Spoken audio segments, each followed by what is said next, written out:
जर्मनीमधनं जेव्हा आम्ही तिकडे भारतात येतो, तेव्हा सगळ्यात जास्त विचारला जाणारा प्रश्न म्हणजे, "तुम्ही तिकडे काय खातात?" किंवा जर्मन लोकं काय खातात?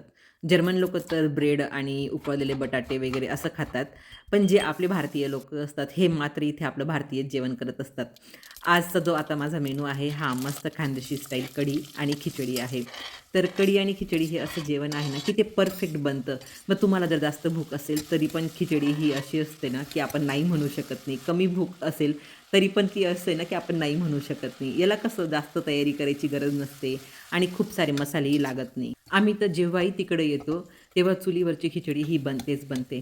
कारण की त्या ज्या खिचडीची चव असते ना, ती कधीच गॅसवर बनलेल्या किंवा इंडक्शनवर बनलेल्या खिचडीला येऊ शकत नाही, असं मला वाटतं. म्हणून चुलीवरची खिचडी खाणं आता ही माझ्यासाठी तर एक परंपरा बनून गेलेली आहे तिकडे गावी आल्यानंतर.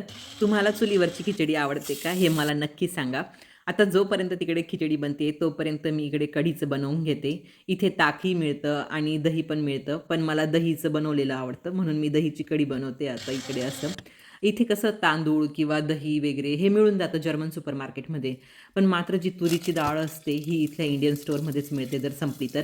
पण जेव्हाही मी भारतातनं येते, मला जी घरची तुरीची डाळ असते, तिची चव फार आवडते. म्हणून मी ती येताना खूप सारी घेऊन येते, जेणेकरून ती मला इथे पुरत राहील असं म्हणून. पण जेव्हा संपतं तेव्हा मात्र इंडियन स्टोअरला जावंच लागतं. उडदाचे पापड ही मी भारतातून येताना घेऊन आलेली होती सोबत.